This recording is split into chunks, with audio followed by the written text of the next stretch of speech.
All right. Hello, everyone. Welcome and good evening. Thanks for joining us virtually tonight. My name is Maddie Walters, and on behalf of Harvard Bookstore, I'm pleased to introduce this virtual event with Jeanne Theoharis and Pam Horowitz, presenting Julian Bond's Time to Teach in conversation with VANN NEWKIRK II.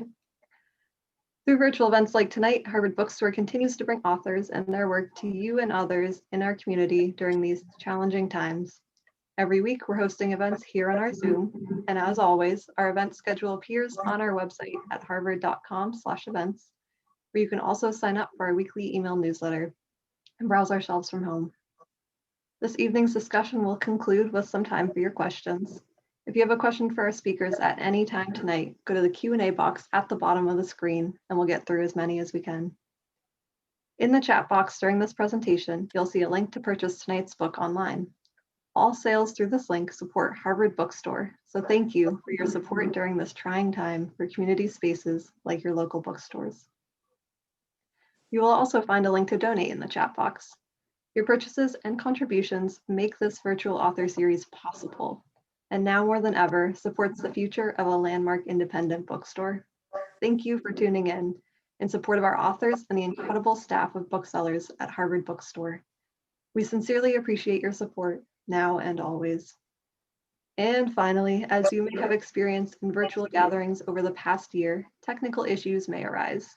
If they do, we'll do our best to resolve them quickly. Thank you for your patience and understanding. And now I'm pleased to introduce tonight's speakers. Jeanne Theoharis is Distinguished Professor of Political Science at the Brooklyn College of City University of New York. Her New York Times bestselling book, The Rebellious Life of Mrs. Rosa Parks, won the 2014 NAACP Image Award, and her recent title, A More Beautiful and Terrible History, received the 2018 Brooklyn Public Library Literary Prize for Nonfiction. Her work has appeared in the New York Times, The Atlantic, the Boston Review, and more. Pam Horowitz was one of the first lawyers hired at Southern Poverty Law Center and practiced law for 30 years with a Washington, D.C. firm. While at SPLC, she successfully argued a historic sex discrimination case before the U.S. Supreme Court and worked in partnership with her late husband, Julian Bond, who served as the first president of SPLC. And last but definitely not least, VANN NEWKIRK is a senior editor at The Atlantic and the host of the podcast Floodlines. His work has covered the battles for voting rights since 2013 Shelby County Supreme Court decision, the fate of communities on the front lines of climate change and disasters, and more. He was a 2020 11th Hour Fellow at New America and a 2018 recipient of the American Society of Magazines Editors ASME Next Award. I'm so pleased to turn things over to tonight's speakers. VANN, the digital podium is all yours. Well, thank you so much. And thank you everybody for joining us.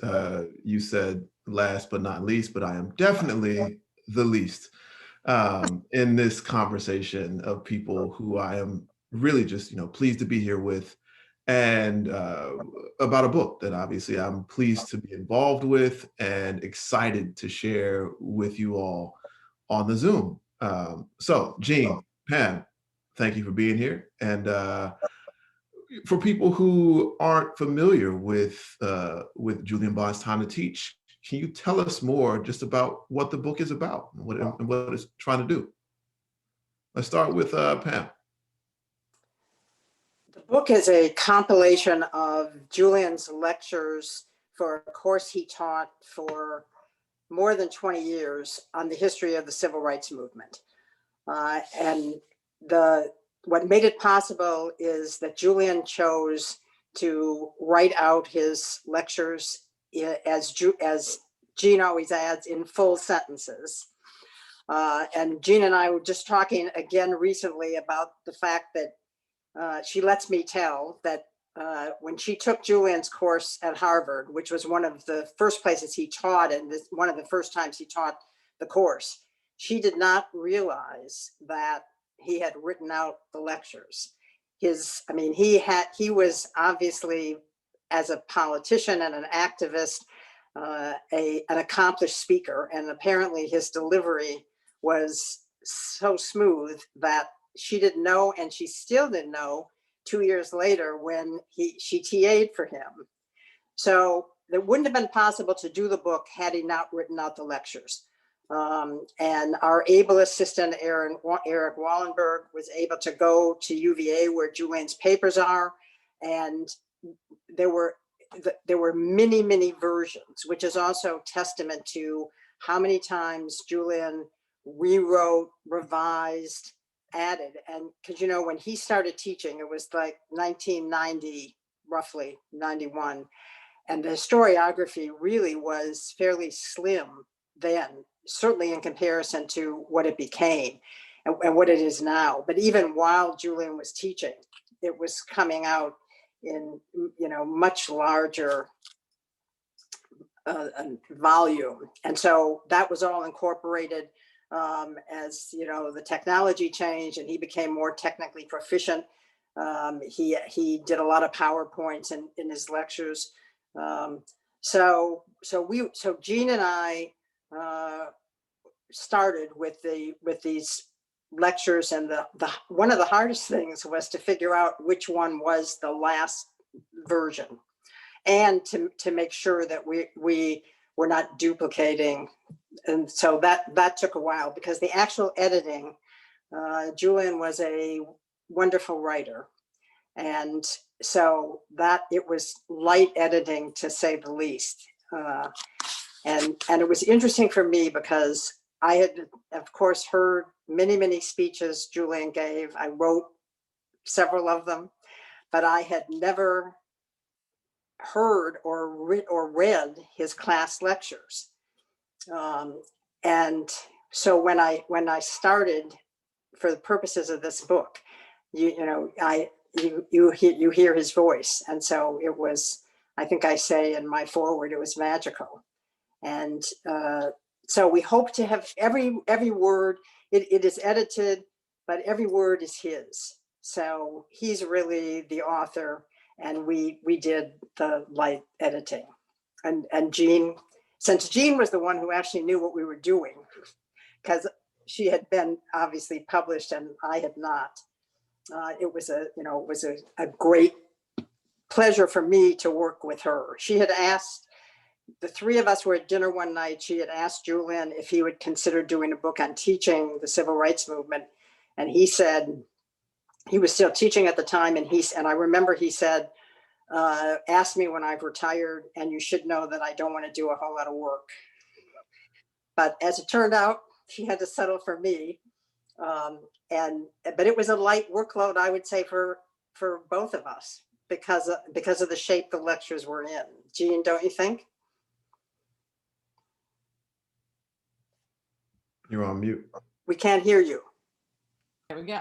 Yeah. So, I mean, I think partly why I always stress that he wrote the lectures out in full sentences and then polished them over the years is because most people, myself included, don't do that, right? Like if you were to look at my lecture notes, they're bullet points, or there's maybe some quotes that I want to read to students. But so just to underscore Pam's point, like part of the magic of this book and part of what made it possible for us to do this book is that Julian not just wrote his lectures out, but wrote them and polished them. And so you can hear his voice, and we had to kind of trim them, but we didn't have to like fill in, right? Like bullet point, like if you were gonna try to make a book, God forbid, out of my lectures, it would be just like, you would have to write them, right? Whereas this is like, and I think a second thing that Pam alluded to is Julian loved the scholarship on the movement. And so this is an incredibly rare mix of a book, because obviously he was one of the co-founders of the Student Nonviolent Coordinating Committee. Many of the events that that are in the book are events that he witnessed or that he knew people intimately who had witnessed. But at the same time, he loved reading about the movement. He was constantly sort of changing, expanding, right? Not everyone can do that, right? Lots of us, right? If we've participated in something, we are very proprietary about how you should tell the story. And I think one of the things about Julian And I think a remarkable thing about him was how much he wasn't proprietary like that. And he was constantly learning, and he was not ashamed to be constantly learning. And I think that then is really reflected in the book in terms of the kind of layers in the book, in terms of reflecting both a really up close to the action, but also kind of learning from the scholarship, kind of a lot of context and a lot of the, you know, the things that might not have been evident, like being right up close. And so he wanted to share it. You know, I've thought about it, especially, you know, since really this is our launch and the book just came out. What, you know, I know that he would be very pleased and proud of us. So that makes me feel good. This is his birthday, by the way. So it's also, this is a fortuitous time for us to launch. But I think even though he wrote these lectures and made it so that it was easy to put them in this format, I don't think he certainly didn't write them with the idea that he would do a book, or that they'd ever be in a book. I think he would be happy because he would think that it's very important, the lessons that the book teaches about, you know, then and maybe even more importantly now. But it was done for the classroom and not the bookstore. Right. When you all, I mean, you talked about something that's really powerful about the book. When you all read it, you'll find that it is so incredibly present and prescient in lots of important ways. I mean, he was obviously, Julian was thinking about the ways that the civil rights era informed current activism, and was already doing the kind of extrapolation of national politics, of political issues that we see, you know, this week in the news really coming to a head. And, you know, he was talking about things like the wealth gap, economic inequality, and how class and race intersect in a really sophisticated way that lots of activists today are building in their consciousness right now. Jeanne, I wanted to ask you a question, because my interface with these lectures came in a really abridged form. Julian came to my class at Morehouse, and you know, we were all knuckleheads, and he gave us some straightening out. But you were fortunate enough to be able to not only actually experience the lectures, but to TA and to help put things together. And I just wanted to ask you, what was that experience like? And what was it like for you being on both sides of it and seeing now how really prescient those lectures and lessons were? Right.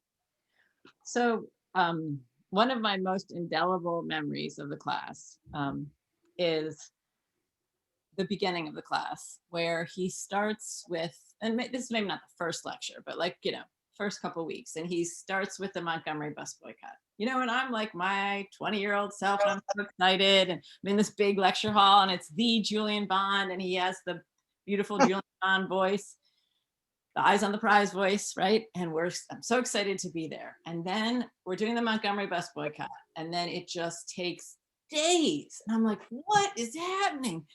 This guy's, we're not even gonna get past the Montgomery Bus Boycott. And I'm just like sitting there.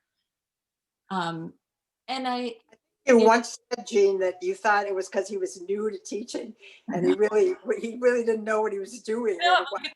Why were we wasting all this time? I know, we're never going to even get to 1960.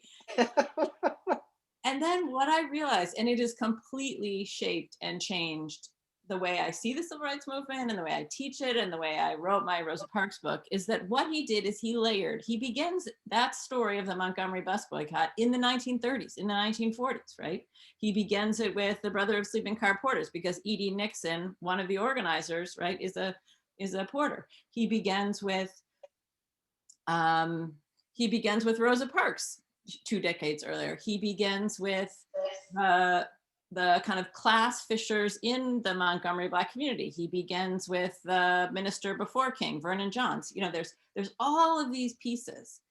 And then he slowly then gets you to December 1st, 1955. And then he moved hour by hour. Who called who?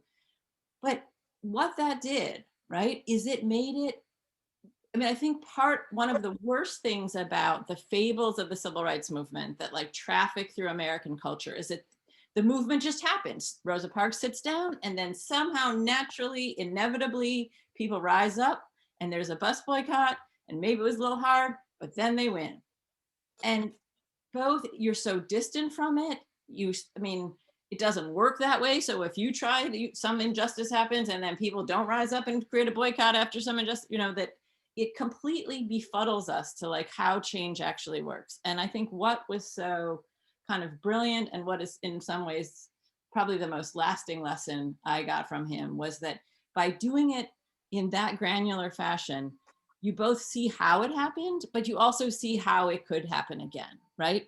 That it, you know, when you see this person called this person, when you see these kind of fights, right? So that like, part of how Dr. King becomes the head of the MIA is because there are lots of people who don't like Edie Nixon because he's too working class and he's too, you know, there's these class tensions. And so all of a sudden these issues that we struggle with today, they're struggling with, right? It's not some like magical, everybody's friends, everybody, you know, just marches into one drum, right? Like it wasn't like that. And so it was much, I mean, both in terms of being an activist myself and then also as a scholar, right? The ways that it shows us like how the civil rights movement actually kind of unfolded. Well, when you say about, you know, it didn't just happen, you include in your introduction, Jeanne, a line that I always loved of Julian's, and partly because it shows, among other things, his sense of humor, which was central to his personality and to how he managed to live a life of serious work as a race man. But he talked that the narrative people were familiar with about the civil rights movement was Rosa sat down, Martin stood up, then the white folks saw the light and saved the day. And that, yeah. And you know, that's there has been a whole lot of scholarship, as you talked about, that has really helped fill in lots of gaps in the last few years, especially, you know, I believe we're firmly in a new and interesting historical period in terms of thinking about the civil rights movement. But with that said, the question that I did have and have been thinking about myself is, why now? What was the impetus behind publishing now? Why do you think it belongs in the world? These lectures need to be in the world now. I think it was the timing in a lot of ways was just luck. Personally, I would have found it difficult to do the project probably any sooner than we did it.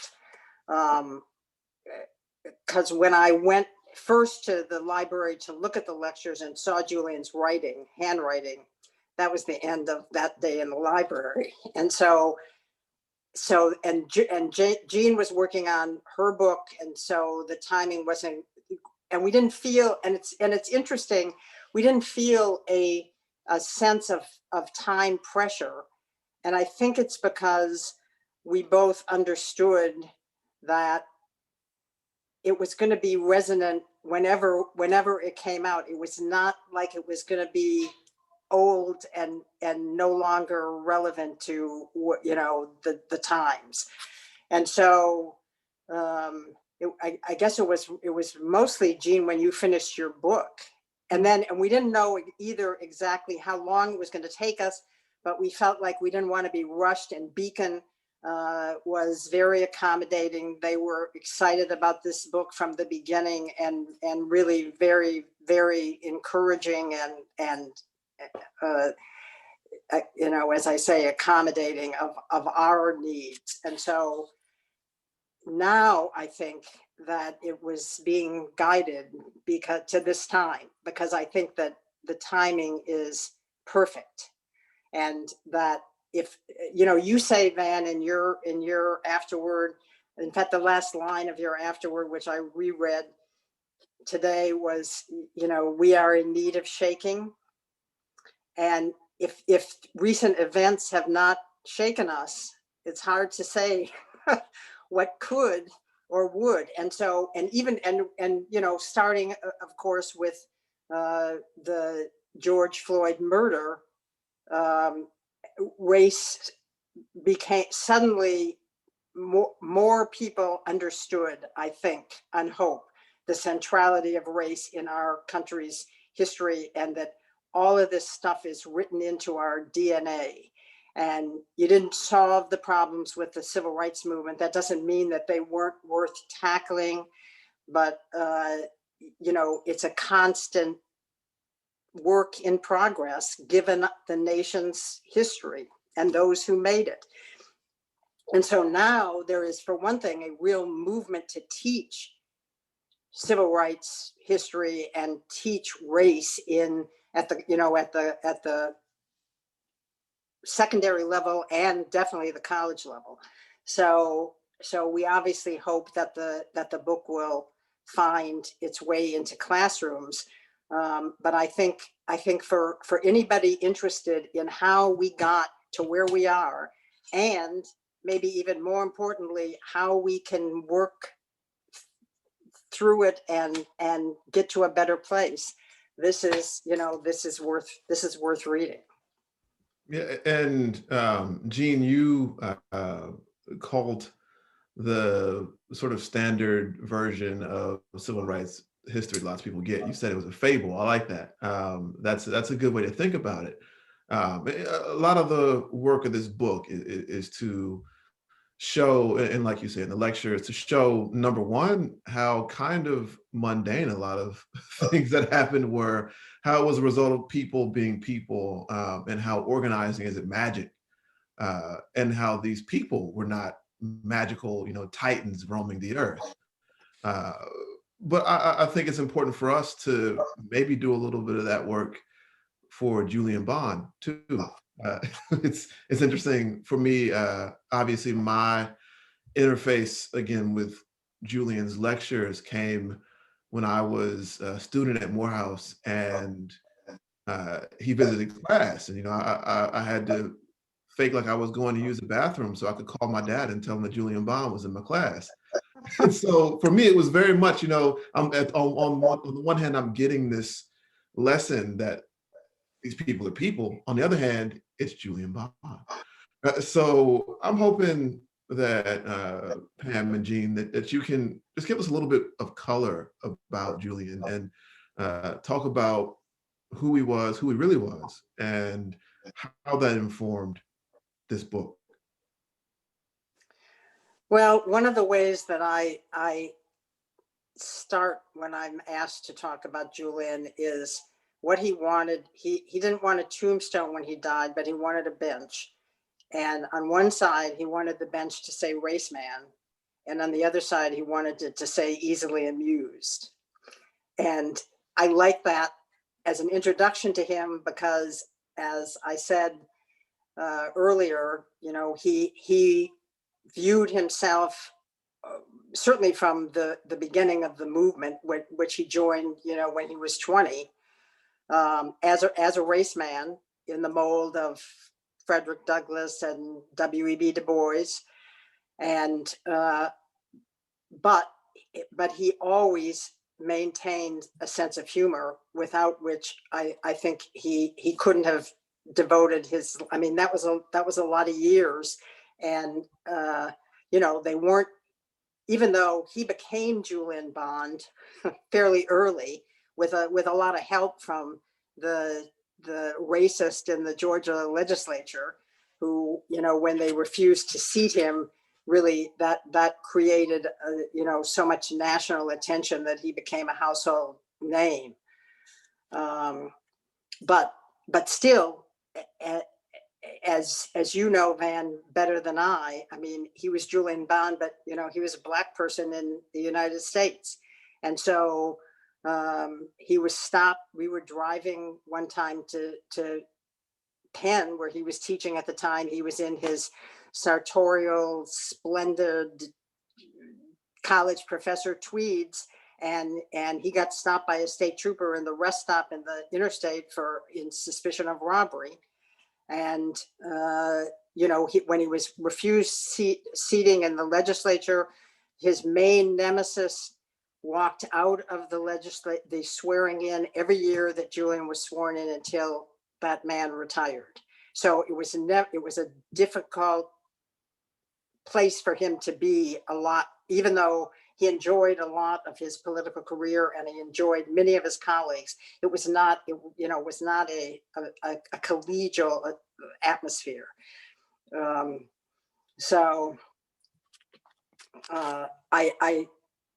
The other thing about Julian, he was an intellectual, but never a snob about it. He also hosted Saturday Night Live, which he loved doing, and which he used to say that he hosted it when it was a comedy show. And because and Al Franken was the lead writer, and it was really very funny. And so anybody who's interested might want to look up the show. I think it was the second year of Saturday Night Live. He was in a couple of movies, including Ray. As Jeanne mentioned, he was the chief narrator when it came to civil rights films, not least Eyes on the Prize, which is will always be, I think, the best that's ever been done in filmography on the civil rights movement. So he was a pleasure to be around. He was fun, and I think his students kind of understood that, and they knew that there was a cheekiness to his personality, and he cared about them, and he wanted them to understand that they too could change their world. And I think he succeeded I'm in touch with a lot of them, and there are a lot of them who found the class transformative. I mean, I think to just pull out some sort of points around that, right? So I get to the class as an activist. Many of my activist friends are, take the class. And now that I'm on the other side of this divide, right? So now that I'm a professor and a mentor, I think a lot about sort of the kind of mentor he was, both in terms of, it absolutely, one of his desires in the class, right, was to show us how young people had changed the world, right? And that SNCC was at the heart of the class, and sort of seeing what people our age, what college age students had done to change the face of American history, right?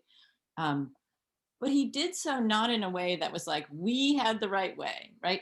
One of the things that he was very good about was not saying there was a right way, right? That part of one of the things that he showed was the ways they were figuring it out, right? So Van, you were saying, right, it's not like these titans on high, right? That these were real people, and they argued, and it was difficult, and they weren't sure, but also, right, that they did these extraordinary, people could find within themselves this extraordinary courage, this extraordinary possibility, right? So I remember him, when he started with the sit-ins and the first February 1st, 1960, and it's 4 guys, right? And the way he would talk about it, it was you can start, you have 3 friends. If you have 3 friends, you can start, right? So that you too can imagine to be this.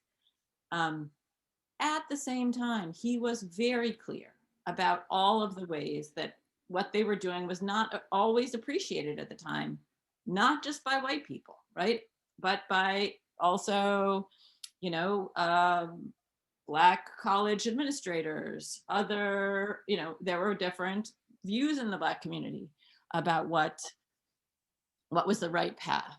And so I think a second lesson, again, if I'm thinking about the lessons that he brought as an activist was this sense that your righteousness will not be validated in the moment. And so you cannot expect, like, just because you might be doing something right, that people will be like, yay, go team go, right? And I think that was a very useful reminder, right? That like you cannot expect that, and to sort of show us how the civil rights movement in many ways was not popular when it was happening.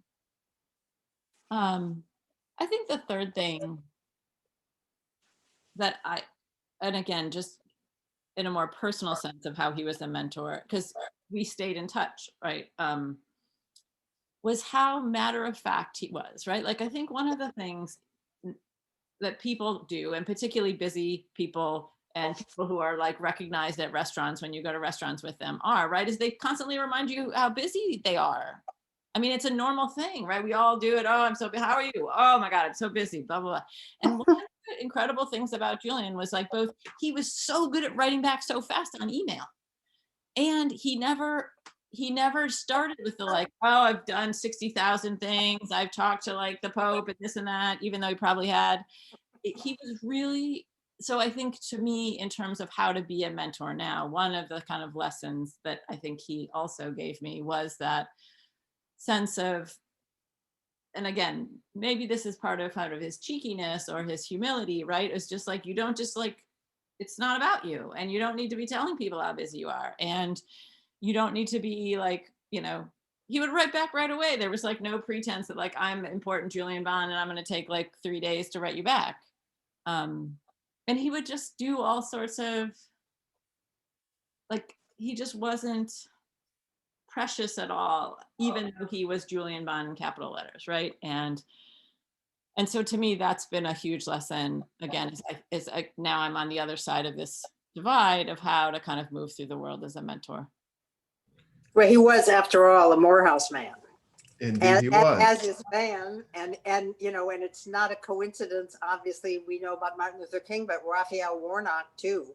Yep. And you know, that's another through line from Julian to what happened in Georgia, which I think, you know, we cannot forget to celebrate, since it got obviously swamped by what happened on January 6th. But that was a pretty amazing moment, and obviously one that we're going to benefit from at least for the next 2 years, and hopefully a lot longer. So yeah, not just the Morehouse man, the pastor of Ebenezer.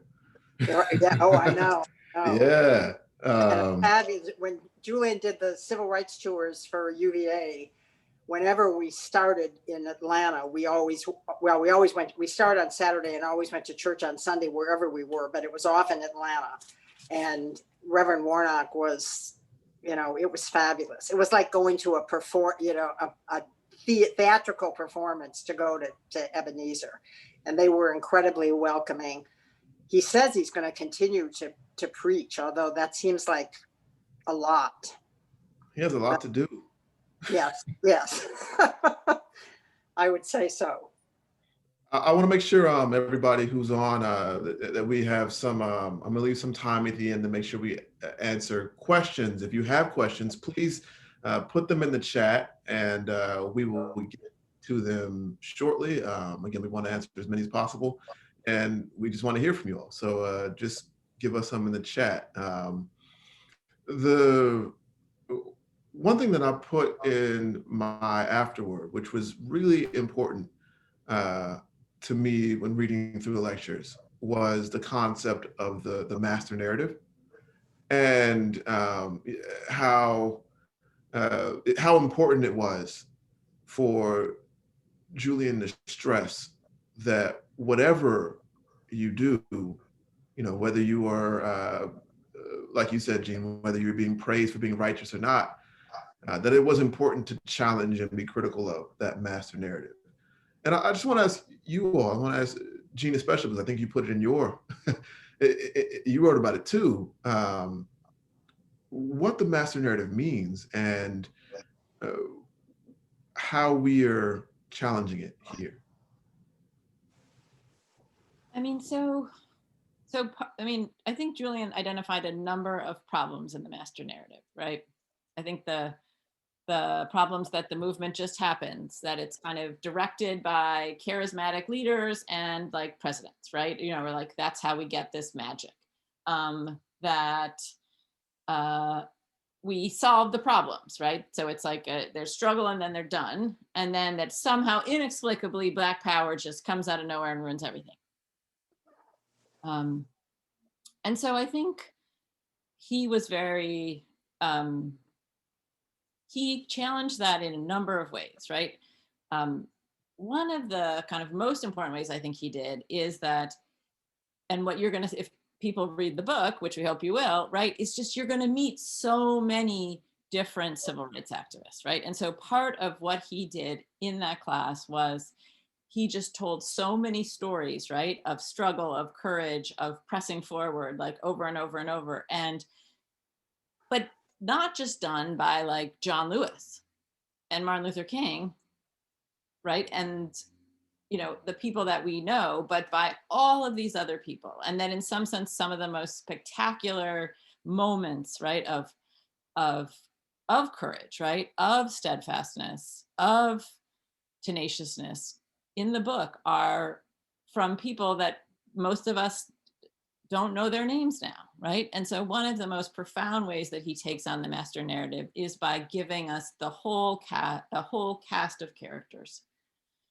I think a second way that he takes on the master narrative is the way that he also, there's a whole cast of villains, if you will. There's a whole cast of people that stand in the way, right? And so he pushes us past just the Bull Connors and the George Wallaces to really show the ways that all sorts of players stood in the way, in polite ways, in subtle ways, in silent ways, right? And so I think another thing that he really did was to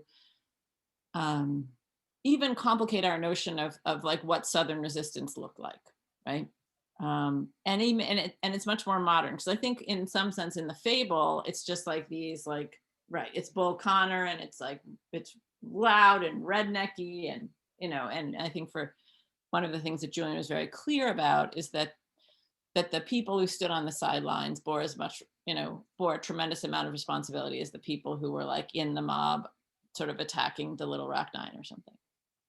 And I think then the third thing is this idea that like Black power is there much earlier and doesn't come out of nowhere, and in part does like comes out of the ways that while there is some profound successes that happen, there's also all of this unfinished business, and there's also all of this like sort of selling out of the movement, even by its liberal allies, right? So so that there's no way to think that Black power comes out of nowhere once you sort of sit with the story that Julian tells about what happens to the Mississippi Freedom Democratic Party in Atlantic City, right? And so then the sort of turn towards Black power and the need for independent Black political power and institutions becomes sort of much more clear sort of once you walk through the experience that SNCC has, both organizing in Mississippi and then trying to take the challenge to the Democratic Party in '64. Did you have something to add, Pam? Or I have one more question for you. Okay. Yeah, no. Okay. Well, I have one more, and then I'm going to turn to. We have some in the Q&A, and we have some more in the chat, maybe. We have mentioned it a couple times that we are currently doing this event in the middle of a strange week. I find it's important for us to name exactly what's going on. We are dealing with the consequences of a failed insurrection that was prompted and incited by a racist ideology and fantasy that is based on the idea that Black voting is illegitimate. And naming that is important because it helps us understand exactly how history informs the present. And the question I want to ask you both last is number one, do you think that there's sort of a power for the book like this to tell us where we are and tell us where to go? And the second question related to that is for lots of people who say, who are just blindsided, who worrying and wondering how this could happen here. Is there something in the book for them? Yeah, I would say, absolutely. I mean, first of all, the book, as I alluded to at the beginning, is focused on the centrality of race in our nation's history and our nation's DNA.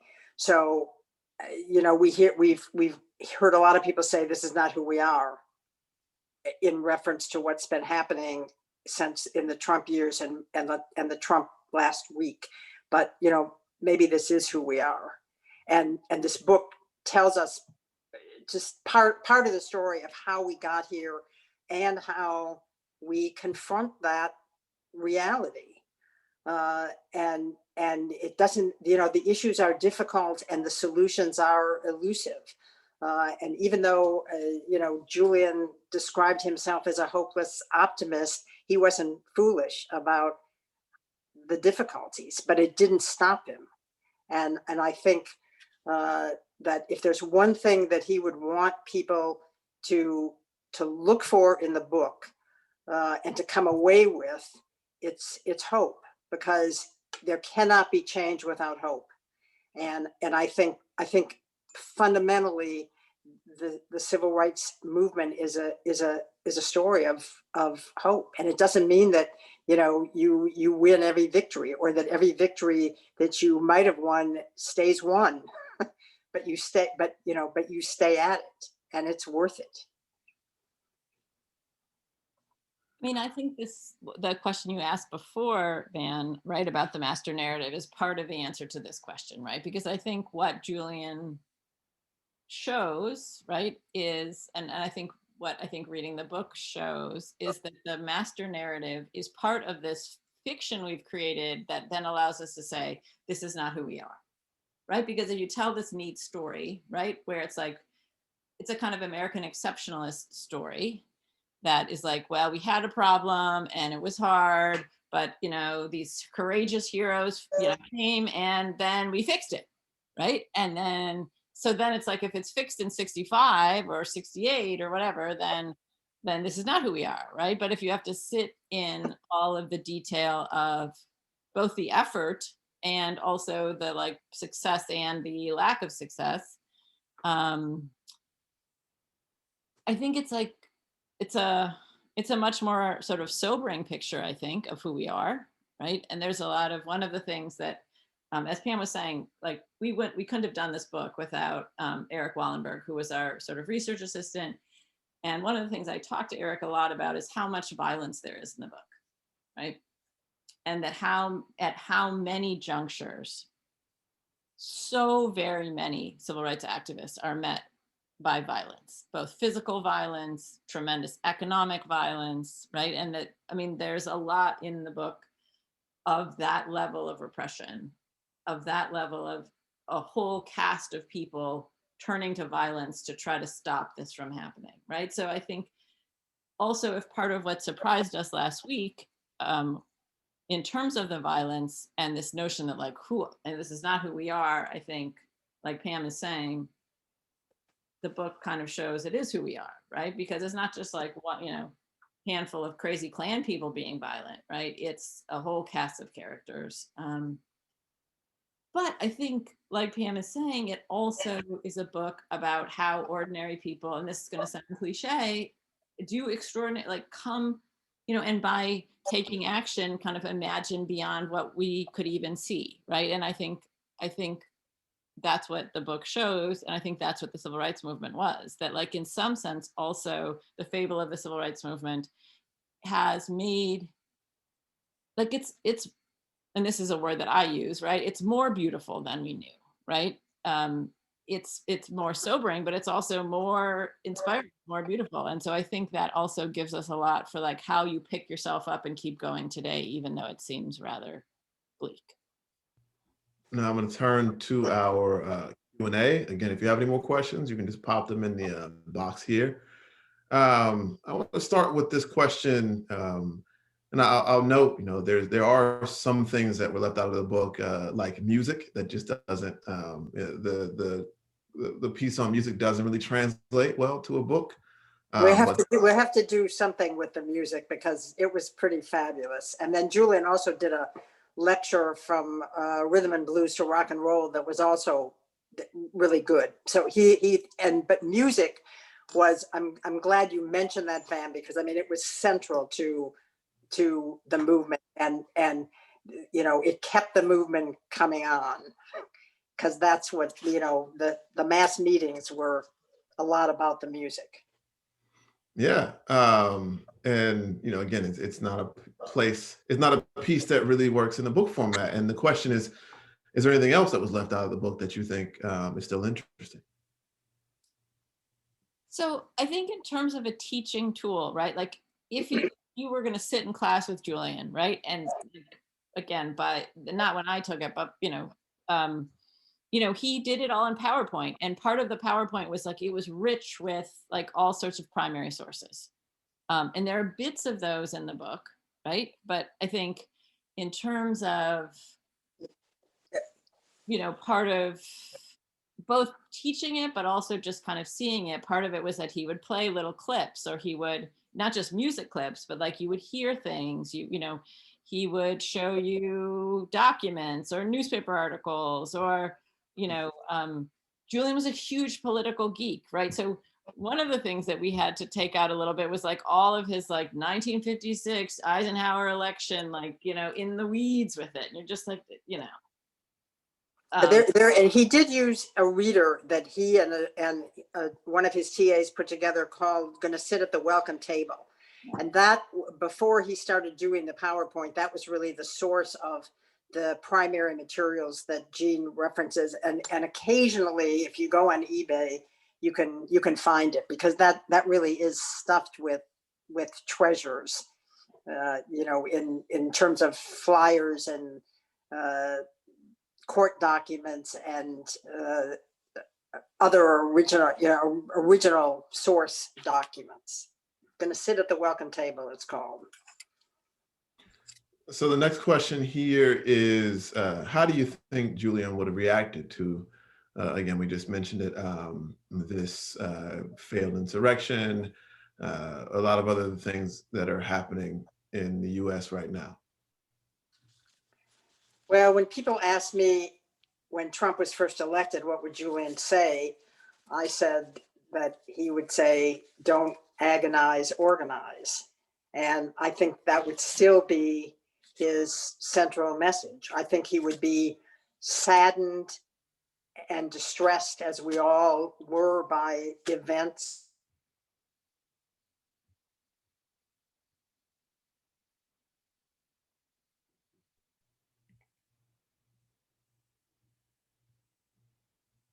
Let's see, I think we're having a little bit of a technical difficulty here. Your internet might be cutting out a little bit, Pam. Uh-oh. Oh, no, you're back. You're back. Oh, well, good, because I don't know, I wouldn't know how to get myself back. Anyway, I was just saying that he would be distressed by events. He would certainly not be surprised. Both of us have long done work with the Southern Poverty Law Center, which has been tracing the hate groups and the white nationalists and the white supremacists, and that is clearly what we saw in the Capitol. That's what's out there now. They've been identified as the greatest security threat that we face, and now we're in it. But I think again, Julian would not throw up his hands in dismay and say, well, all is lost. He would be looking for solutions and forming coalitions, and he would be hopeful about the new administration. I have a question that sort of follows from that, which is there is a strong lesson, I think that we are living in a time that is deeply informed by history. All times are. And what we're seeing now is so deeply resonant. If you really pay attention, obviously you tracked the rise of lots of these hate groups that are now really having a big footprint in the last 2 weeks. The question I have, though, is how do we take and build a consciousness that says that history informs what we do, but also doesn't fall victim to the pessimistic take, which is we're just going to repeat it over and over again. We're never going to get out of the cycle. Jeanne? Okay. Well, I think partly Julian would answer the question of like, what did he think about last week, was be that he would also insist, and we were talking about this a few minutes ago, that we cannot lose sight of what happened in Georgia because of what happened 12 hours later, right? And the temptation to like just pass right over that incredible sort of victory, that incredible sort of year upon year of getting to this place where, right, Reverend Warnock could get elected, right, where Warnock and Ossoff both could get elected, right? And to not, so that, again, if we see this as sort of history repeating itself, right? One of the things that we've learned is that when we talk about Reconstruction, right, that we can't just talk about the violence, we also have to talk about what people made happen, and that the possibility, right, that we could sort of be in a different country with a different, more robust democracy, people, put feet on the ground to that idea, right, during Reconstruction. And I think we could see Reverend Warnock's win as part of that. So that I think it's that history kind of gives us also the way to imagine, like, that people could imagine something they had not seen. And that's true in Reconstruction, and that's true in the Civil Rights Movement, right? And so I think that's also a lesson that Julian gives us, and I think the book hopefully gives us. The evidence of things not seen. Let's see. So what is your favorite Julian story? That's another question from the audience. Well, the story that he liked to tell the most often, probably, even though it either makes you laugh or groan, is that many people are fond of saying they were students of Dr. King. He always said he was one of only 8 people in the United States who could say they literally were students of Dr. King, having taken a course from him, a philosophy course at Morehouse, and there were only 7 other people in the class. And the way he told it, that he was walking across the beautiful campus of Morehouse one day, and he ran into Dr. King, and he was depressed and saying things are not going to get any better, and this is hopeless, and discrimination is everywhere. And that Julian said, and the Dr. King said, "I have a nightmare." And Julian said, no, turn that around, say, "I have a dream." And so he told that story often when especially as an intro when he was giving speeches. And of course, he probably deserved the fact that years later, when he was being introduced at some speech, the person who was doing the introduction said, and this is the man who taught Martin Luther King to say, "I have a dream." And of course, you can't correct your introducer, so Julian just had to let it go.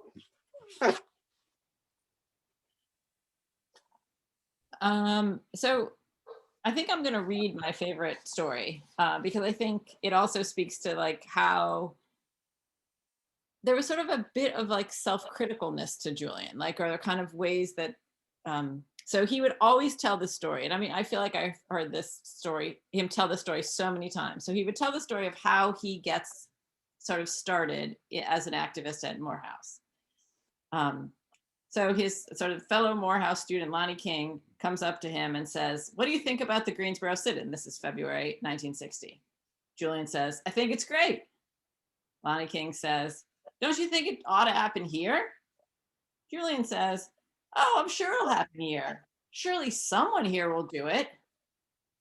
Then came to me, as it came to others in those early days in 1960, a query, an invitation, a command. Why don't we make it happen here? And I think part of why he told that story over and over and over in exactly the same way was to kind of remind us that, like, part of, you know, I think a lot of us are like, oh, that's really cool, I hope somebody does that. And then it's just like, oh, that somebody actually has to be me, right? And that, like, part of how change happens is like the moving from I hope somebody does it to like, oh, I'm gonna have to do it, right?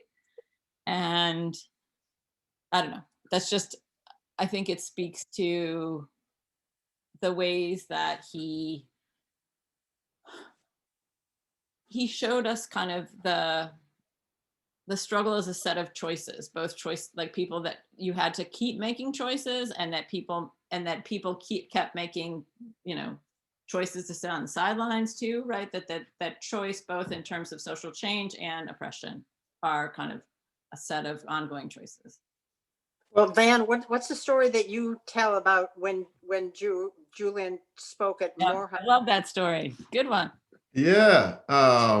So he came to speak, you know, again, I was an incredible knucklehead in college, and was both awestruck in this class, and it was a class on the King papers.